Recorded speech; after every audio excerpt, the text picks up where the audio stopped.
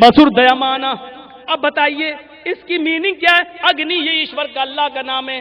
اگنی اصل میں اگرونی تھا. اگرونی کے معنی ہوتے ہیں جو سب سے آگے ہو، سب سے آگے، سب سے پہلے. هو اللہ الاول، قرآن میں اللہ کو اگنی کہا گیا ہے. هو اللہ الاول، وہ اللہ سب سے پہلے، اس سے پہلے کوئی نہیں ہے. میل کے معنی ہوتے ہیں آرم کرنا. شروع کرو اس کے نام سے جو سب سے پہلے. ہمارے قرآن نے اس کو یوں کہا ہے بسم اللہ الرحمن الرحیم، شروع کرتا ہوں اس اللہ کے نام سے جو بڑا ہی مہربان، انتہائی رحم کرنے والا ہے. کون سی لڑائی جھگڑے کی بات ہم نے کر دی ہے؟ یہ تو ہندو مسلم پریم کی بات ہم کر رہے ہیں. قرآن میں یہ آیا، وید میں یہ آیا. میرے پیارے ساتھیو اب بتاؤ کوئی آدمی اس کو یہ کہے کہ آپ کے ہندو دھرم کو وہ برا بھلا کہتا ہے، میں سمجھتا ہوں کہ ظلم ہے اس کا. دھرم کبھی لڑاتا نہیں ہے. وہ مولوی کیا جو لوگوں کو لڑائے، وہ عالمی کیا جو لوگوں کو لڑائے، وہ ودوان ہی کیا جو لوگوں کو لڑائے. ودوانوں کا کام، عالموں کا کام تو یہ ہوتا ہے لڑنے والوں کو ملایا جائے، ان کو ایک پلیٹ فارم پہ قائم کیا جائے. قرآن کا اور ویدوں کا کام تو یہ کہ شانتی کا مارگ دیا جائے. لیکن افسوس ہوتا ہے مجھے میرے بھائیو اکبر الہ آبادی کے اس شعر کے مطابق کہ رقیبوں نے رپٹ لکھوائی ہے جا جا کے تھانے میں کہ اکبر نام لیتا ہے خدا کا اس زمانے میں. کون سا ایسا منسٹر ہے جو میرے ساتھ نہیں بولا؟ آپ فون کر کے پوچھو. ایڈوانی جی میرے ساتھ بول چکے ہیں، اٹل بہاری جی میرے ساتھ بول چکے ہیں، پروین توگڑیا صاحب کا پریس کانفرنس میرے ساتھ ہو چکی ہے.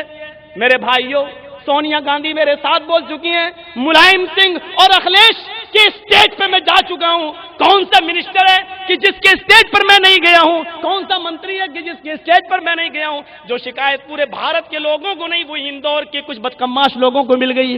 ہم ان کے بارے میں یہ دعا کرتے ہیں کہ اللہم اہد قومی فانہم لا یعلمون. اللہ میری قوم کو ہدایت دے، یہ بیچاری جانتی نہیں ہے. ہم اسلام کی تعلیم دے رہے ہیں اور اس کو تمام لوگوں کے سامنے یہ پیش کر کے کہ وید کا دوسرا منتر دیکھیے مہی دیوس، مہی مانی مہان، دیوس سے مانی ہمارا دیوتا، سویتو ساری کی ساری پرشتوتی جس کے لیے پرشنسا ہے، مہان ہے ہمارا وہ دیوتا جس کے لیے ساری کی ساری تعریفیں پرشنسائیں ہیں. اللہ کیا کہتا ہے قرآن میں؟ دوسری آیت الحمدللہ رب العالمین، جو بڑا ہی دیا کرنے والا، انتہائی میں الحمدللہ رب العالمین، جو تمام تعریفیں اس اللہ کے لیے ہیں جو رب العالمین ہے، دونوں جہان کی پرورش کر رہا ہے. ایک واقعہ اور وید کا اس منتر کے بعد بسر دیامانا، یہ تیسرا منتر ہے رگ وید کا. بسر دیامانا جو بڑی دیا کرنے والا ہے. قرآن کیا کہتا ہے؟ الرحمن الرحیم، جو بڑا ہی رحمان اور رحیم ہے، بڑا ہی مہربان ہے. ایسی افواہوں پر اور شکایتوں پر وہ توجہ نہ دیں. میرے پیارے ساتھیوں میں پھر وہیں آنا چاہتا ہوں کہ اسلام دین رحمت ہے. آئیے محمد رسول اللہ صلی اللہ علیہ وسلم کے اس واقعے کو ہم ذرا دیکھتے ہیں جو جناب محمد رسول اللہ صلی اللہ علیہ وسلم، دیکھیے کتنا دلچسپ اور دردناک واقعہ. آپ کے آنکھیں کھل جائیں گی. 100 اونٹوں کے لالچ میں لوگ نبی کا پیچھا کرنا چاہتے ہیں اور نبی کو پکڑنا چاہتے ہیں کہ محمد صاحب کو ہم ماریں گے، قتل کریں گے، اب پکڑیں گے زندہ مردہ تو ہمیں 100 اونٹ ملیں گے. اللہ کے نبی کا داماد حضرت علی اور آپ کی بیٹی حضرت زینب ایک اونٹ کے اوپر سوار ہیں، ایک اونٹ پر سوار ہیں. ذرا غور سے سنیے گا. اس واقعے کی ایک لائن بھی اگر ذہن سے نکل گئی تو پوری تقریر نہیں سمجھ پاؤ گے میری. یہ قصہ بہت دلچسپ ہے اور دردناک ہے، اور خاص طور پر ہمارے میڈیا والے اس قصے کو، محمد صاحب کی جیونی کے اس واقعے کو، اس لائف کے اس واقعے کو ذرا پڑھیں، دیکھیں اور سنیں. محمد صاحب کی بیٹی زینب ہیں، وہ گروتی ہیں، حاملہ ہیں، اور حضرت علی کے اونٹ کے پیچھے بیٹھی ہوئی ہیں. اللہ کے نبی آگے آگے جا رہے ہیں. حبار ابن اسود نے، جو ایک ناستک تھا اور محمد صاحب کا دشمن تھا، اس نے وہ تیر کمان میں لگایا اور تیر سے جیسی مارنا چاہ، اونٹ کو مارنا چاہ کہ اونٹنی کو تیر لگ جائے گا تو ہم زینب کو پکڑ لیں گے یا علی کو پکڑ لیں گے، تو محمد صاحب خود ہی آئیں گے اپنے داماد بیٹی کو چھڑانے، تو ہم اس وقت پکڑ لیں گے اور 100 اونٹ لے لیں گے. تو حبار ابن اسود نے جو ہی نشانہ لگایا، وہ نشانہ چوک گیا اور بجائے اونٹنی کے لگنے کے حضرت زینب کے پیٹ میں لگا. محمد صاحب کی پتری ہیں، بیٹی ہیں، ان کے پیٹ میں وہ تیر لگتا ہے تیر گھس گیا اندر، پیٹ پھٹ گیا، پیٹ کا بچہ گر کر زمین پر گر گیا، ساقط ہو گیا، حمل کرپات ہو گیا، زمین پر بچہ گرا، زینب بھی لڑک گئی۔ حضرت علی تھوڑی بلند آواز میں چیخے، اللہ کے رسول تو آگے تھے، ان کے کانوں میں آواز گئی، دوڑتے ہوئے آئے، اتنے میں دشمن بھاگ گئے۔ یہ کیا ہوا؟ مارا تو اونٹ کو تھا لیکن لگ گیا دوسرے کو، بھاگ گئے۔ آپ نے اپنی بیٹی کو پکڑا، دونوں ہاتھوں سے اٹھایا اور اپنی بیٹی کی پیشانی کو چوما۔ بیٹی کی محبت، اولاد کی محبت اس سے پوچھو جس کو اللہ نے کوئی اولاد نہ دی ہو، یا دی ہو چھین لی ہو، مرتیو اس کی ہو گئی ہو، موت ہو گئی ہو، اس سے پوچھو اولاد کی محبت کیا ہے۔ محمد صاحب نے اپنی بیٹی کو پکڑا، پوچھا بیٹی تیر کس نے مارا؟ اس نے ایک ہی جواب دیا، ہبار۔ ہبار کہہ کر وہ زبان رک گئی۔ مدینہ اس کو لے کر آئے، 2-4 دن علاج کیا، لیکن بیٹی کا اتنا خون بہہ چکا تھا اور میڈیکل سرجری اتنی کامیاب نہیں تھی اس زمانے میں۔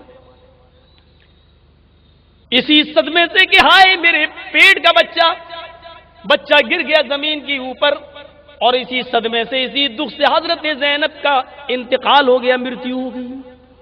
اللہ کے نبی جب اپنی بیٹی کو قبر میں اتار رہے تھے، دفن کر رہے تھے اور مٹی دے رہے تھے، تو آپ کی آنکھوں میں آنسو تھے۔ صحابہ نے کہا آپ رو رہے ہیں؟ اللہ کے نبی فرماتے ہیں ہاں، یہ دکھ کے، محبت کے آنسو ہیں جو اللہ نے ہر باپ کے دل میں اپنی اولاد کی محبت رکھی ہے، یہ وہ آنسو ہیں۔ منع تو نوحہ کرنے سے، ماتم کرنے سے منع کیا، ایسے بیان کر کر کے روئیں، بال پھاڑیں، ہاں اب کیا ہوگا میرا، یہ منع ہے۔ لیکن محبت کے اگر آنسو دکھ میں گر جائیں تو یہ منع نہیں۔ دفن کر دیا۔ 10 سال مدینے میں اللہ کے نبی رہے۔ اس کے بعد جب مکہ وجئی کر لیا، اور مکے میں جب آپ 10 سال مدینہ رہ کر جب مکے میں آئے، تو آپ نے مکے والوں سے کہا تم نے ہمیں مدینے میں مکے سے نکالا تھا، لیکن تم ڈرو نہیں، تم سب معاف کر دیے جاؤ گے، جاؤ، کوئی انتقام نہیں لیا جائے گا تم سے۔ لیکن کون کون مجرم ہے وہ آئے، ہم اس کی شکل دیکھنا چاہتے ہیں، وہ آتا جائے اور ہم اس کو معاف کرتے جائیں۔ ایک مجرم آیا، آپ نے کہا جاؤ معاف کیا۔ دوسرا کہتا میں بھی گناہ گار ہوں، آپ نے کہا جاؤ تمہیں بھی معاف کر دیا۔ وہ ہندا جس نے محمد صاحب کا کے چچا کا حمزہ کا کلیجہ نکالا تھا، ناک کاٹی تھی، کان کاٹا تھا، اور اس میں ڈورا دھاگا ڈال کر اس کا ہار بنا کر پہنا تھا، وہ ہندا آئی۔ محمد صلی اللہ علیہ وسلم کے چچا حضرت حمزہ کا کلیجہ نکالا تھا اور اس کی بوٹی کر کے کھائی تھی، لیکن کھا نہیں سکی، دانتوں سے چبا کر اس نے پھینک دی تھی، اگل دی تھی۔ جب وہ سامنے آئی تو آپ نے کہا تم تو ہندا ہو، تم تو میری چچا کی قاتلہ ہو، تم نے تو میرے چچا کی ناک اور کان کاٹا تھا، اس کا ہار بنایا تھا، کلیجہ نکالا تھا اور اس کو کھایا تھا۔ اس نے کہا، آپ نے فرمایا جاؤ میں نے تمہیں بھی چھما کر دیا، معاف کر دیا۔ میڈیا والوں، اب تمہیں محمد رسول اللہ کیسے لگ رہے ہیں؟ ایمانداری کے ساتھ بتانا، اپنے چچا کے قاتل کو معاف کر رہے ہیں، مکہ اپنے ہاتھ میں، حکومت اپنے ہاتھ میں، پھر بھی معاف کر رہے ہیں۔ اب کیسے لگ رہے ہیں؟ ایمانداری کے ساتھ دل کی آواز بتاؤ کہ محمد صاحب کی اب شکل و صورت کیسی لگ رہی ہے؟ آپ کا آچرن ویوہار کیسا لگ رہا ہے؟ آپ کا ٹیررزم سے، آتنکواد سے کیا تعلق، کیا سمبند ہو سکتا ہے؟ آپ ذرا غور کرو اپنے چچا کے قاتل کو، آپ یہ کہہ رہے ہیں جا میں نے تجھے بھی معاف کر دیا، لیکن اتنی ریکویسٹ کر دی کہ میں بھی ایک انسان ہوں، میرے پاس بھی تمہاری طرح دل ہے، جب تم میرے سامنے آتی ہو تو مجھے اپنے چچا کی لاش یاد آ جاتی ہے، اس لیے تم میرے سامنے نہ آیا کرو تاکہ میری چچا کا تڑپتا ہوا چہرہ مجھے نہ میرے سامنے نہ آیا کرے۔ آپ بھی ایک انسان تھے، میرے پیارے ساتھیوں، ذرا غور کرو، مہان پروش کا درجہ تو دیا جا سکتا ہے، لیکن ہمارے اندر ایک تہذیب ہے، ہمارے یہاں ایک معاملہ ہے، ہم کسی کو بھگوان کا درجہ نہیں دیتے ہیں، چاہے اس کا درجہ کتنا ہی بڑا ہو۔ میرے پیارے ساتھیوں، بھگوان وہ ہوتا ہے جس کی پوجا کی جائے، اور وہ ایک ہی ہوتا ہے۔ ہم سورج کو اسی لیے بھگوان نہیں کہتے ہیں، وہ روشنی دیتا ہے، وہ ساری بات صحیح ہے، لیکن وہ صبح نکلتا ہے اور شام کو ڈوبتا ہے، کبھی کبھی اس میں گرہن بھی لگتا ہے، اس لیے یہ چیز بتلا رہی ہے کہ اس کو صبح نکالنے والا بھی کوئی ہے اور شام کو ڈبونے والا بھی کوئی ہے، اور اس میں گرہن لگا لگانے والا بھی کوئی ہے، تو جو ذات یہ ساری کام کر رہی ہے اس کا نام ہے اللہ، اسی کا نام ہے برہما، اسی کا نام ہے پربھو، اسی کا نام ہے ایشور، اسی کا نام ہے گاڈ۔ جس نام سے بھی یاد کرنا چاہو کر لو، زبانوں کا انتر ہے لیکن وہ مہان شکتی ایک ہی ہے، وہ ماسٹر آف ورلڈ ایک ہی ہے، کریٹر آف یونیورس ایک ہی ہے، اور وہ ہے اللہ۔ میرے پیارے ساتھیو، اس لیے ہم ڈائریکٹ اللہ کی عبادت کرتے ہیں، ڈائریکٹ۔ اسی لیے محمد صاحب نے اسلام ہم تک پہنچایا، وہ ایک ذریعہ تو ہو سکتے ہیں لیکن بھگوان کا درجہ نہیں دیا جا سکتا ہے کہ وہ انسان سے نکل جائیں، نہیں، وہ انسان تھے۔ اس لیے آپ نے کہا کہ میں بھی تمہاری طرح کا ایک انسان ہوں اور میرے پاس بھی ایک دل ہے جیسے تمہارے پاس ہے۔ جب تم میرے سامنے آتی ہو تو مجھے میرے چچا کی لاش یاد آ جاتی ہے، لیکن جاؤ، میں نے تم کو بھی معاف کر دیا، میرے سامنے مت آیا کرو۔ اس کے بعد وہ دردناک منظر سامنے آیا کہ سامنے اسی کے پیچھے آپ کی بیٹی کا قاتل کھڑا ہے، نام ہے ہبار۔ وہ ہاتھ جوڑے، محمد صلی اللہ علیہ وسلم مجھے بھی معاف کر دو۔ آپ کہتے ہیں تمہارا جرم کیا ہے؟ کہنے لگا اگر میں اپنا جرم بتا دوں تو آپ کے پیروں کے نیچے سے زمین سرک جائے گی۔ آپ نے کہا نہیں بتاؤ، اتنے بڑے بڑے مجرم آئے، میں نے سب کو معاف کیا، تم بھی بتاؤ اپنا جرم۔ کہنے لگا میں آپ کی بیٹی کا قاتل ہوں، زینب کا ہوں۔ تم نے میری بیٹی کا قتل کیا تھا؟ تم ہبار ہو؟ ہاں، میں ہی ہبار ابن اسود ہوں۔ آپ بیٹھے تھے، کھڑے ہو گئے، آپ نے فرمایا ہبار 40 سال کا جب میں ہوا تو مجھے نبوت ملی، 63 سال تک آپ زندہ رہے، 23 سال۔ آپ نے فرمایا اس 23 سالہ زندگی میں اب تک مجھے جتنی تکلیفیں پہنچی، دکھ پہنچے، اگر ان کو ترازو کے ایک طرف رکھ دو، اور جس دن تو نے میری بیٹی کے پیٹ میں تیر مارا اس ایک دن مجھے جو دکھ پہنچا اس کو ترازو کے دوسرے سائیڈ میں رکھ دو، تو اس ایک دن کا دکھ میری 23 سال کی تکلیفوں پر بھاری ہوگا۔ آئے ہی بار میری وہ بیٹی جو میرے لیے پہلے ہی بہت ماریں کھائی، بہت ستائی گئی، اور میری نقش قدم پہ چل کر اس نے اپنی جان بھی دے دی، لیکن آئے ہی بار تم محمد کی چوکھٹ پر آئے ہو صلی اللہ علیہ وسلم، تم میری چوکھٹ پر آئے ہو، اور میں نے کسی سے انتقام نہیں لیا، اپنی ذات اور خاندان کے لیے بدلہ نہیں لیا۔ جاؤ، آئے ہی بار میں نے تمہیں بھی چھما کیا، آئے ہی بار جا جا، او میری بیٹی کے قاتل جا، میں نے تجھے بھی معاف کر دیا۔ آپ نے اپنی بیٹی کے قاتل کو جب معاف کیا تو اس سے بھی یہی کہا کہ آئندہ میرے سامنے مت آنا، آئے ہی بار جب تو میرے سامنے آئے گا تو مجھے زینب کی یاد زیادہ تڑپ آئے گی، اور اس کی تڑپتی ہوئی لاش مجھے میرے سامنے آ جائے گی، لیکن جا، میں نے تجھے معاف کر دیا۔ یہ اسلام کا سچا چہرہ تھا۔ چند ٹیررسٹ لوگوں نے اور آتنکوادیوں نے اسلام کی پوری شکل کو بگاڑ دیا۔ میں چیخ چیخ کر کہتا ہوں میڈیا والوں، اسلام کا دہشت گردی سے کوئی تعلق نہیں ہے، کوسوں دور ہے، کوسوں دور۔ عبداللہ ابن عمر کا پڑوسی یہودی تھا، ان کے گھر بچہ پیدا ہوا، جب گوشت بن کے سامنے آیا، جانور ذبح ہوا تو بار بار کہا کہ پڑوسی کو گوشت بھجوا دیا؟ کہا ابھی نہیں۔ کہا جب گوشت بن جائے تو بھجوا دینا۔ پھر پوچھا بھجوایا؟ کہا ابھی نہیں، ابھی گوشت بن رہا ہے۔ کئی بار انہوں نے پوچھا، لوگوں نے کہا عبداللہ بار بار کیوں پوچھ رہے ہو؟ کہا میں نے محمد رسول اللہ سے سنا ہے کہ وہ مومن نہیں، وہ مسلمان نہیں جو خود پیٹ بھر کے کھانا کھا لے اور اس کا پڑوسی بھوکا سو جائے، وہ مسلمان نہیں۔ یہ نہیں کہا وہ مسلمان ہونا چاہیے، کوئی بھی ہو، یہودی ہو یا مسلمان ہو یا عیسائی ہو، اگر اس کا پڑوسی بھوکا سو گیا اور ہم کھانا کھا گئے، پیٹ بھر لیا ہم نے اور ہمارا پڑوسی بھوکا سویا تو ہم مسلمان نہیں۔ یہ محمد صلی اللہ علیہ وسلم نے فرمایا۔ میرے بھائیو، اسلام کا تعلق ہے، اسلام کا ویوہار ہے، اسلام کا تعجب ہے۔ بیٹی کے قاتل کو معاف کر رہے ہیں، زینب کے قاتل کو معاف کر رہے ہیں، اس سے بڑا رحم و کرم اور کام ملے گا؟ اس منظر کو ذرا دیکھیے، مکہ فتح ہو گیا، کافروں نے اپنے بوریا بستر لے لیے، اپنی گردن کفن، سروں پہ کفن باندھ لیا، وہ سمجھ گئے کہ اب تو محمد صلی اللہ علیہ وسلم کے ہاتھوں میں مکہ آ گیا، ہم نے ان کو مکے مکے سے 10 سال پہلے نکالا تھا، پریشان کیا تھا، آج محمد کے ساتھی بھی ہمیں ماریں گے، پریشان کریں گے۔ ایک صحابی نے تو یہاں تک کہہ ڈالا الیوم یوم الملحمہ، آئے کافروں کٹنے کے لیے تیار ہو جاؤ، آج کا دن تو ٹکڑے ٹکڑے کر دینے کا دن ہے، آج تم تمہارا قیمہ قیمہ کر دیں گے، بوٹی بوٹی کر دیں گے۔ تم نے ہمیں مکے سے نکالا، ہمارے نبی کو نکالا، ہمارے بچوں کو بے دخل کیا، ہماری بیویوں کو تم نے پکڑا، آج ہم تمہیں قتل کریں گے، مکہ ہمارے ہاتھ میں ہے۔ یہ الفاظ، یہ شبد جب محمد صاحب نے سنے تو آپ نے فرمایا لوگوں ڈرنا نہیں، یہ ساتھ جھوٹ بول رہے ہیں، آج کا دن بوٹی بوٹی کر دینے کا دن نہیں ہے، الیوم یوم المرحمہ، آج کا دن تو رحم و کرم کا دن ہے، معاف کر دینے کا دن ہے۔ آئے کافرو جاؤ جاؤ، ہم نے تم کو معاف کیا، اذهبوا انتم الطلقاء لا تثریب علیکم اليوم، آج تم سے کوئی بدلہ نہ لیا جائے گا، آج تم سے کوئی انتقام نہ لیا جائے گا، تم سب آزاد ہو، جاؤ تم سب آزاد ہو، تم سے کوئی بدلہ نہیں لیا جائے گا۔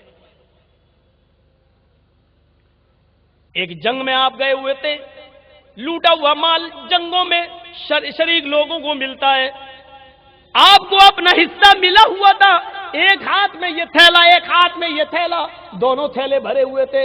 حضرت عائشہ جو نبی کی بیوی ہیں فرماتی ہیں میرے گھر میں 15 دن سے چولہا نہیں جلاتا، میں نے گھر میں لکڑیاں چولہے میں رکھ دی، چولہا میں نے پوت دیا، صحیح کر لیا، 15 دن سے چولہا نہیں جلا، آج میرے شوہر میرے سرتاج میرے ہسبینڈ گھر میں آ رہے ہیں اور اپنا حصہ لا رہے ہیں، آج میرے گھر میں بھی گوشت بنے گا، آج میرے گھر میں بھی سالن بنے گا، آج روٹی میرے گھر میں بھی پکے گی، کھجور کھا کھا کر میرا پیٹ خراب ہو گیا، آج میرے گھر میں بھی روٹی بنے گی، سالن بنے گا۔ حضرت عائشہ خوش تھی، اتنے میں دروازہ اللہ کے نبی کھٹکھٹاتے ہیں، اما عائشہ نے دروازہ کھولا، کیا دیکھتی ہیں کہ آپ کے دونوں ہاتھ خالی ہیں؟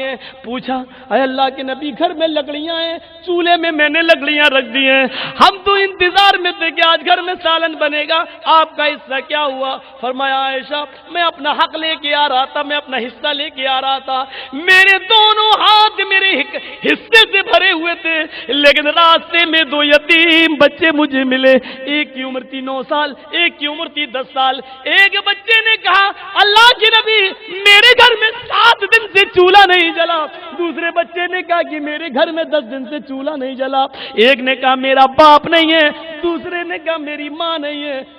عائشہ جب میں نے یہ سنا کہ ایک نے کہا میرا باپ نہیں ہے میری ماں نہیں ہے، جب میں نے یہ سنا تو میرے ہاتھ کپ کپ آ گئے اور میں نے ایک تھیلا اس بچے کو دے دیا اور دوسرا تھیلا اس بچے کو دے دیا۔ عائشہ میں سب کچھ برداشت کر سکتا، یتیموں کو بھوکا مرتا ہوا نہیں دیکھ سکتا۔ عائشہ تم نہیں جانتی ہو یتیمی کیا ہے، یتیمی میں نے جھیلی ہے، میں جب پیدا بھی نہیں ہوا تھا میرے باپ انتقال کر گئے، دنیا جانتی ہے محمد صاحب کے پیدا ہونے سے 2 مہینے پہلے ہی ان کے باپ کا نِدھن ہو گیا، انتقال ہو گیا۔ فرمایا عائشہ جب میں پیدا ہوا تو میرے پیدا ہونے سے 2 مہینے پہلے میرے باپ گزر گئے، میری پرورش بغیر باپ کی ہوئی میری ماں نے کی، اور جب وہ بھی 6 سال، جب میں 6 سال کا ہوا تو میری ماں بھی مجھے چھوڑ کے چلی گئی۔ اس لیے مجھ سے پوچھو یتیم کس کو کہتے ہیں اور یتیموں پر کیا مصیبتیں گزرتی ہیں۔ میں یتیم ہوں، میں نے پیدا ہونے سے پہلے اپنا باپ کھویا اور 6 سال کا تھا تو میری ماں مجھ سے بچھڑ گئی۔ آیا عائشہ میں اپنے آپ کو بھوکا رکھ سکتا ہوں، تمہیں بھوکا دیکھ سکتا ہوں، لیکن یتیم بچوں کو بھوکا نہیں دیکھ سکتا۔ میرے پیارے ساتھیو ذرا تصور کرو کوئی یہ نہیں جانتا کہ وہ یتیم بچے ہندو تھے یا مسلمان، سکھ تھے یا عیسائی، جینی تھے یا کچھ نہیں، بس اتنا سنا محمد صاحب نے کہ میرا باپ نہیں، دوسرے نے کہا میری ماں نہیں، تو اپنا حصہ ہی ان یتیم بچوں کو دے دیا۔ یہ تھا کردار، اور اسلام اسی کردار کا محتاج ہے، یہی کردار تم سے چاہتا ہے۔ اس ہندوستان نے میرے بھائیوں ہم پر بہت سے احسانات بھی کیے ہیں، کون نہیں جانتا۔ آپ کو پوری آزادی ہے اپنی بات کہنے کی، اگر آپ کا کسی سے کوئی معاملہ ہے تو پورا حق ہے آپ کو کیس کرنے کا، مقدمہ کرنے کا، اور ہو رہا ہے۔ میں جانتا ہوں ہاں کچھ سیاست اور راجنیتک معاملے میں ہندو اور مسلمان، ان ہندو مسلم لوگوں کے درمیان تھوڑی سی کھائیاں بڑی ہیں، ورنہ میرے بھائیوں نہ ذاتی طور پر ہندو بھائی برے ہیں نہ مسلمان بھائی برے ہیں، وہ ایک الگ معاملہ بن جاتا ہے، الگ معاملہ۔ اب تو لوگ یہ کہہ رہے ہیں کہ 2014 بہت قریب ہے، اس لیے اب دنگے زیادہ ہوں گے، فساد زیادہ ہوں گے۔ کہنے والے کہتے ہیں اور دیکھنے میں آ بھی رہا ہے، مشاہدہ یہی ہو رہا ہے، اور جب یہ تمام چیزیں سامنے آئیں اور الیکشن کا زمانہ قریب ہو تو میرے بھائیوں یہ ساری چیزیں ہمارے سامنے آئیں گی، اور جب الیکشن ختم ہو جائے گا تو ساری چیزیں ختم ہو جائیں گی۔ یہ نہیں کہا جاتا ہے کہ اس میں ہمارا ہاتھ نہیں ہے، ہو سکتا ہے، لیکن میں اتنا ضرور کہوں گا کہ ایک داڑھی والا اگر دہشت گردی کرے تو پوری قوم مسلمان اس کی ذمہ دار نہیں ہو سکتی ہے، یا ایسی ایک ٹیکہ دھاری اگر دہشت گردی کرے تو پورا ہندو دھرم اور ہندو مذہب کو بدنام نہیں کیا جا سکتا ہے، کیونکہ آتنکواد کا کوئی دھرم نہیں ہوتا ہے، آتنکواد کا کوئی مذہب نہیں ہوتا ہے۔ اگر آتنکواد کا کوئی دھرم ہوتا تو میرے بھائیوں وہ اسلام کو سب سے زیادہ اپنے دل میں بساتا، اور اسلام یہ کہتا ہے کہ محمد رسول اللہ اپنی بیٹی کے قاتل کو معاف کر رہے ہیں، اپنے چچا کے قاتل کو معاف کر رہے ہیں۔ اسلام کی یہ شکل دیکھو، سمامہ ابن اسال کو آپ معاف کر رہے ہیں۔ اور ایک واقعہ ہم چلتے چلتے تھوڑی سی اور اجازت لیں گے اپنے پرشاسن والوں سے، بس ایک قصے کی ایک واقعے کی، میں جانتا ہوں کہ 11 بج گئے ہیں۔ میرے بھائیوں ذرا دیکھیے اسلام کیا ہے، اور یہ واقعہ آپ کے رونگٹے کھڑے کر دے گا۔ اللہ کے نبی کے پاس، محمد صلی اللہ علیہ وسلم کے پاس ایک عورت آئی اور آ کر کہنے لگی انی قد اصبت الحد یا رسول اللہ۔ بڑا دردناک واقعہ ہے، ذرا سنیے گا۔ اے اللہ کے رسول، مجھ سے زنا ہو گیا ہے۔ زنا اسلام کے اندر زنا ہے، چاہے وہ رضامندی کے ساتھ ہو اور چاہے وہ غیر رضامندی کے ساتھ ہو۔ مثلا ہمارے ہاں یہ ہے کہ 22 سال کا لڑکا یا 18 سال کی لڑکی اگر رضامندی کے ساتھ سیکس کر لیتے ہیں تو اس کو بلاತ್ಕಾರ نہیں مانا جاتا ہے۔ بلاತ್ಕಾರ اس کو مانا جاتا ہے کہ جبرن کسی لڑکی کو پکڑ کے اس کے ساتھ ریپ کیا جائے، یہ بلاತ್ಕಾರ۔ اسلام کہتا ہے تمہارا صرف اسی کے ساتھ جائز سمبند ہونا چاہیے جو تمہارا پتی ہے، پتی کے علاوہ کوئی بھی ہو، اگر تم نے اس سے اپنے سمبند بنا لیے ہیں چاہے رضامندی کے ساتھ کیوں نہیں، یہ بلاತ್ಕಾರ ہے، یہ زنا ہے۔ یہ الگ بات ہے کہ اسی میں اگر جبر لگ جائے تو زنا بالجبر ہو جاتا ہے، اور اسی کے اندر اگر رضامندی شامل ہو تو زنا بالرضا کہلاتا ہے۔ یہ اس کی کیٹیگریز ہیں، الگ الگ قسمیں ہیں۔ ابھی ہمارے مولانا بتلا رہے تھے مدنی صاحب کہ اگر ایسا ماحول ہو جائے تو اسلام تو یہ 3 سال 5 سال کی لڑکیوں کے ساتھ جو ریپ ہو رہے ہیں وہ نہیں ایسی بات ہے۔ اسلام نے کی تعلیم دیکھیے آپ، اسلام نے یہ نہیں کہا کہ زنا مت کرو، قرآن پڑھیے، اسلام نے یہ نہیں کہا کہ زنا مت کرو، قرآن نے یہ کہا ہے کہ لا تقربوا الزنا انہ کان فاحشۃ وساء سبیلا۔ یہ نہیں کہا کہ زنا مت کرو، اسلام نے یہ کہا ہے زنا کے قریب بھی مت جاؤ۔ اور زنا کا قریب کیا ہے؟ پہلے آنکھوں سے آنکھیں ملتی ہیں، پھر دل میں گہرائی میں، پھر یہ پیار دل میں گھستا ہے، پھر موبائلوں سے باتیں ہوتی ہیں، اور پھر معاملہ آگے تک بڑھ جاتا ہے جو جسمانی شاریرک سمبند کہلاتا ہے۔ تو اسلام نے یہ کہا ہے کہ زنا کے قریب بھی مت جاؤ، اس نے زنا کے قربت کے سارے دروازے بند کر دیے۔ میں بنگال میں تقریر کرنے گیا، وہاں میرے پاس میڈیا والے آئے انٹرویو لینے کے لیے، کہنے لگے جرجی صاحب یہ بیان آ رہا ہے کہ سعودی عرب کا قانون یعنی گردن کاٹنے کا، قتل کرنے کا اگر قانون بھارت کے اندر نافذ کر دیا جائے تو کیا گینگ ریپ رک جائے گا؟ میں نے کہا نہیں، ہمارے مدنی صاحب کہہ رہے تھے کہ یہ ساری چیزیں رک جائیں گی، لیکن میں تھوڑا سا دوسرے مزاج سے یہ بات کہہ رہا ہوں کہ اگر گردنیں کاٹنے کا بھی قانون بنا دو کہ گینگ ریپ کرنے والے ریپسٹ کی گردنیں کاٹ دی جائیں تب بھی نہیں رکے گا۔ میڈیا والوں نے کہا ارے یہ کیا بات کر رہے ہیں آپ، سعودی عرب کا قانون نافذ کر دو تب بھی نہیں۔ میں نے کہا نہیں، سعودی عرب کے قانون کو بس آپ نے یہ سوچ لیا ہے کہ ریپسٹ کی گردن اڑا دو، یہی سعودیہ کا قانون ہے۔ ہم نے کہا سعودیہ کے اندر پہلے تو زنا کے سارے دروازے بند کر دیے تب یہ سزا بنائی گئی ہے۔ سعودی عرب کے اندر کوئی لڑکی جینز پہن کر نہیں جا سکتی ہے، کالج میں لڑکا اور لڑکی دونوں ایک ساتھ بیٹھ کر نہیں پڑھ سکتے ہیں۔ ہمارے یہاں ویلنٹائن ڈے آ جائے 14 فروری کو تو منہ سے منہ لگائے کتے کتیوں کی طرح پارکوں میں بیٹھی رہتی ہیں۔ جب یہ سماج یہ ہوگا تو آپ گینگ ریپ روکیں گے؟ میں اس معاملے میں مبارکباد پیش کرتا ہوں شیو سینا کے لوگوں کو، لاٹھی میں تیل پلاتے ہیں اور دوڑا دوڑا کے مارتے ہیں، یہی ہے حق، یہی ہے۔ ہو سکتا ہے کہ اس سے آگے بولوں گا تو کل پھر کہہ دیا جائے گا کہ مولانا صاحب ایسا بول دیے، اس سے آگے ہم نہیں بولیں گے۔ دیکھ لیجیے ویلنٹائن ڈے کے کتے کتیوں کی طرح منہ لگائے بیٹھے ہیں۔ ارے کتے کتیاں جانور ہیں، یہ پشچمی سبھیتا ہے، ویسٹرن کلچر ہے یہ۔ اور آپ کو ایک بات بتا دوں میڈیا والوں، اگر لکھ سکتے ہو تو میرے اس بات کو لکھ دو پیپر کے اندر گینگ ریپ جو ہوتا ہے وہ انڈین لڑکی کے ساتھ ہوتا ہے, بھارتیہ ناری کے ساتھ نہیں ہوتا ہے. لکھو میری بات. آپ کہہ رہے ہوں گے جرجیت صاحب نے یہ کون سی بات کہہ دی, بھائی انڈیا اور بھارت دونوں تو ایک ہی ہے. نہیں, انڈین یہ نام ہے ویسٹرن کلچر کا دیا ہوا, اور بھارتیہ عورت, بھارتیہ ناری, مجھ سے پوچھو, میں سفر کرتا ہوں, پورے ہندوستان کا ٹریول کرتا ہوں, آج بھی بھارت کی لڑکی, بھارتیہ ناری آج بھی اگر ٹرینوں میں بیٹھی ہوئی ہوتی ہے تو ساڑی پہنے ہوئے ہوتی ہے اور اپنے سر سے اپنا گھونگٹ اپنے چہرے پر مارے ہوئے ہوتی ہے. آج بھی بھارتیہ ناری جھلک اس میں نظر آتی ہے کہ بھارتیہ ناری ہے. جو ریپ ہوتا ہے وہ انڈین لڑکی کے ساتھ ہوتا ہے. جینس پہن لی, اتنا پہن لی اسکرٹ. ہماری بہنیں آئی ہوئی ہیں جلسے میں, یہ کپڑے سلاتی ہیں, بغیر برقعے کے نکلتی ہیں, یہ ان کو کوئی حق نہیں ہے کہنے کا کہ مولوی جرجیس یہ جملے کیوں بولتا ہے. کوئی حق نہیں ہے ان کو یہ کہنے کا.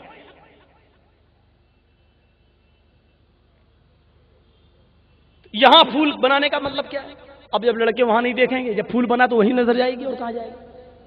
اب ان کو لوگ اپنی بہنیں بنائیں گے, جینس وینس پہن کے نکلے گی, ٹی شرٹ پہن کے نکلے گی, بال کھلے ہوئے ہوں گے, اب ان کو لڑکے اپنے بہن بنائیں گے. آپ اندازہ لگائیے میڈیا والوں, میں جانتا ہوں کہ میں نے یہ بیان جب کلیہ چک میں دیا کہ وہاں سعودی عرب میں لڑکی جینس نہیں پہن سکتی, اسکرٹ نہیں پہن سکتی, پارکوں میں 10 سال سے بڑی لڑکی لڑکوں کے پارک میں نہیں جا سکتی, اور 10 سال سے بڑا لڑکا لڑکیوں کے پارک میں نہیں جا سکتا, سارے راستے بند کر دیے ہیں زنا کے. تو انہوں نے دوسرے دن کیا دیا پیپر میں دیا مولانا جرجیس کا طالبانی بیان. انٹرویو یہ تو طالبانی بیان کہتے ہو تم. اگر آپ میڈیا والوں اپنے دھرم کی کتابیں پڑھی ہوتی, والمیکی رامائن وغیرہ, تو آپ یہ اعتراض نہیں کرتے. میں دھارمک ودوان ہوں, اس لیے دھرموں کو اچھی طرح جانتا ہوں. رام چندر جی کی پتنی سیتا کو جب راوڑ نے ہرن کیا اور ہنومان اور لکشمن جی دونوں تلاش کرنے کے لیے نکلے, تو سیتا جی کہیں اپنی چپل پھینک گئی, کہیں اپنی اوڑھنی پھینکی, کہیں اپنا کڑا, اور لاسٹ میں یہ نتھنی ناک کی. تو لکشمن نے ساری چیزیں پہچان لی, چپل میری بھابھی سیتا کی, میں جانتا ہوں, چلو اسی راستے سے لے کے گیا راوڑ. آگے گئے تو کنگنا ملا, چوڑی کا اسی راستے سے لے گئے, یہ بھی میری بھابھی کی ہے. جب ساری چیزیں پہچان لی تو لاسٹ میں نتھنی ملی, ہے نتھنی, ناک کی نتھنی. فرمایا لکشمن یہ نتھنی کس کی ہے؟ لکشمن نے اس نتھنی کو لیا اور رونے لگے اور کہنے لگے ہنومان جی یہ نتھنی بھی شاید میری بھابھی کی ہے. ہنومان نے کہا تم نے ساری چیزیں تو اپنی بھابھی کی بتائیں اور نتھنی پہ شاید لگا دیا, کیوں؟ فرمایا یہ نتھنی میری بھابھی ناک میں پہنتی ہوں گی, شاید ناک میں پہنتی ہوں گی, اور میں نے آج تک اپنی بھابھی کا چہرہ نہیں دیکھا ہے. وہ میری رام کی پتنی ہے, میں کون ہوتا ہوں ان کا چہرہ دیکھنے والا؟ میرے بھائیوں, ہندو دھرم کے اندر بھی سیتا جی کے پوتر چہرے کو رام کے چھوٹے بھائی لکشمن نے نہیں دیکھا. اسلام بھی یہی کہتا ہے. اللہ کے رسول سے کسی نے پوچھا ارائیت الحموا یا رسول اللہ, ایک عورت کہتی ہے کہ دیور سے پردہ کروں. آپ نے کہا اوروں سے پردے میں کمی ہو جائے تو گنجائش ہے, لیکن دیور تو موت ہے بھابھی کے لیے. اور یہاں جتنا مذاق بھابیاں دیور سے کرتی ہیں کسی سے نہیں کرتی. اے کولڈ میرج کرے گا کہ لو میرج؟ ایسا لگتا ہے کہ وہی تیرا شوہر ہے, وہی تیرا پتی ہے, ایسا لگتا ہے. تو میں نے کہا گینگ ریپ نہیں رکے گا, چاہے قتل کی سزا بنا دو. بولے کیوں؟ میں نے کہا کہ اگر پابندی لگانا تو تھوڑی سی پابندی اس پر بھی لگاؤ. لڑکیوں کے ڈریس پر, ان کے میک اپ پر بھی پابندی لگاؤ. میں آپ کو ایک چیز بتاتا ہوں, قرآن نے, دیکھیے میڈیا والوں نے ہم سے پوچھا کہ مولانا جرجیت صاحب ساری پابندی صرف لڑکیوں ہی کے اوپر ہے تمہارے دھرم میں. میں نے کہا یہ آپ کی غلط فہمی ہے, آپ نے ہمارے دھرم کی اسٹڈی صحیح سے نہیں کی ہے. اسلام لڑکیوں سے پہلے لڑکوں پر پابندی لگا رہا ہے, لڑکوں پر. دیکھیے قل للمؤمنات یغضضن من ابصارهن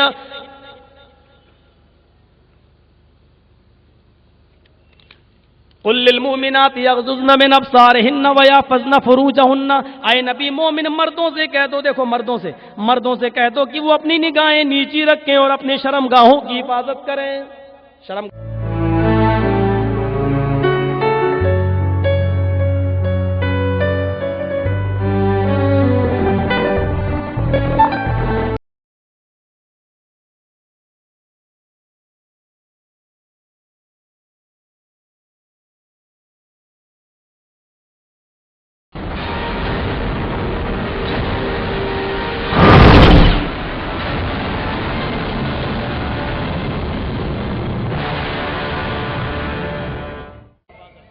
یہ بیچ میں، اور بیچ میں کوئی چیز ہوتی ہے.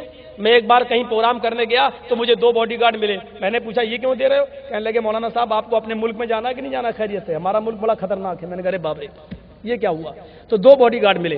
ادھر بھی AK-47 لیے کھڑا تھا، ادھر بھی ایسے دیکھتا تھا تو وہ کھڑا، ادھر دیکھتا تھا وہ کھڑا. تقریر کیا ہوگی جب دونوں طرف AK-47.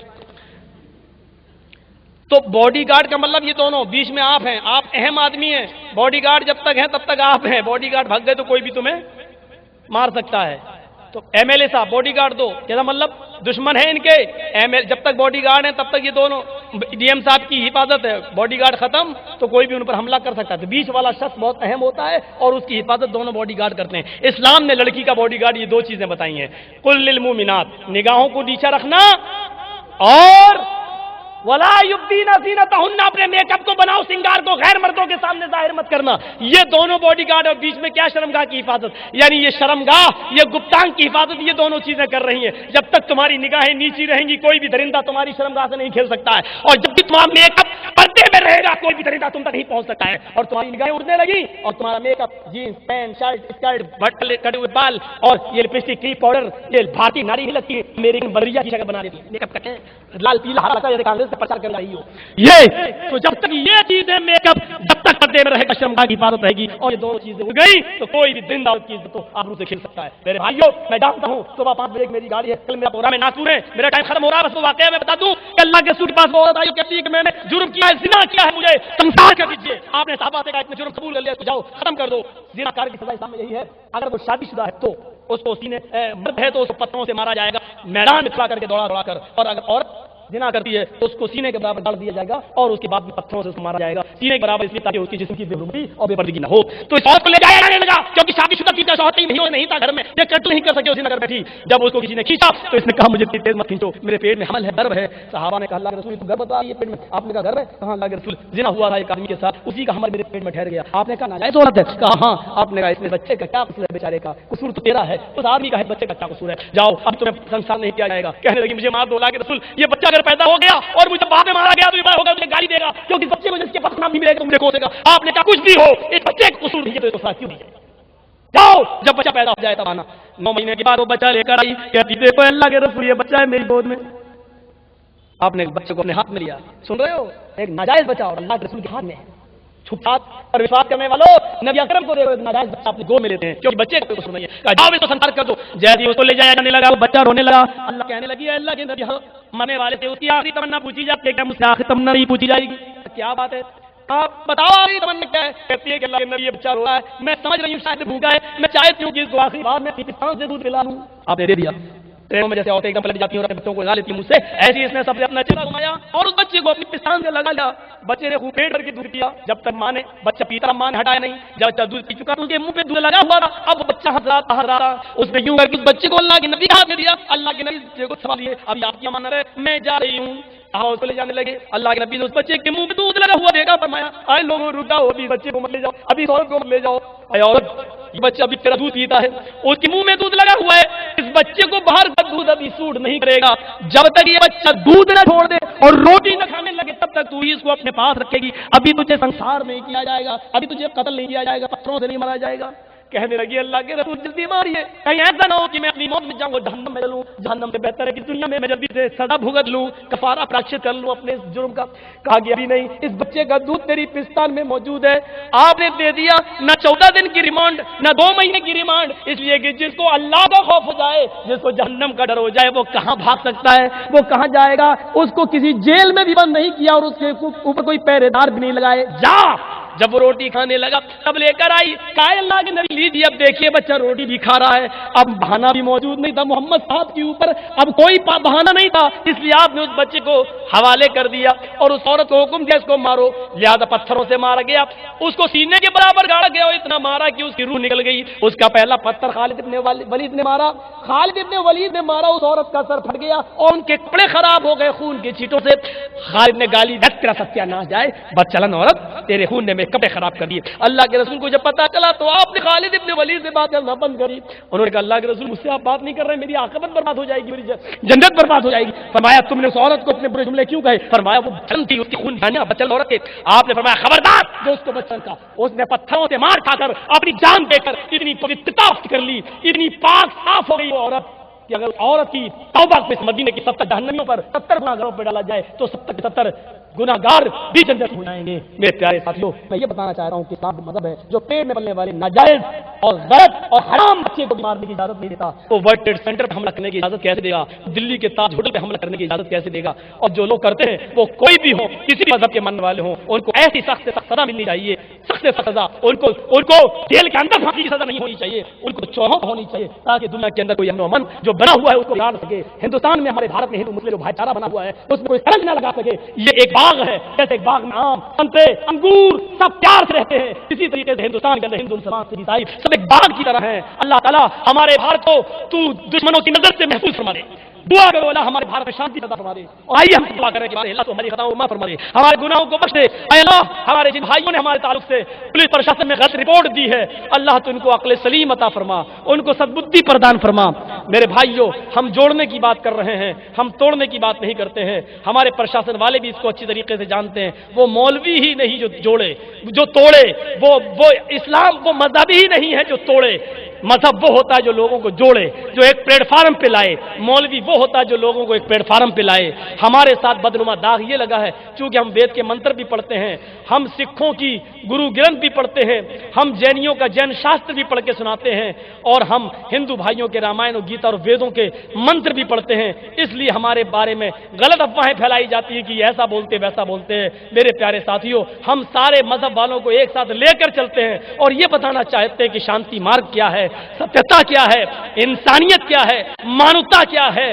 ہم چونکہ ایک دھارمک آدمی ہیں اس لیے تمام دھرموں کا نچوڑ بتانا چاہتے ہیں، اور یہ بتانا چاہتے ہیں کہ آج جو افواہیں پھیلی ہیں، آج ہندو مسلم میں جو بھاونائیں، جو دشمنیاں پھیلی ہوئی ہیں، یہ دھرم کا نتیجہ نہیں ہے، یہ دھرم تو اوپر والے نے اتارا ہے۔ وہ کیوں چاہے گا کہ ہم لڑائیں؟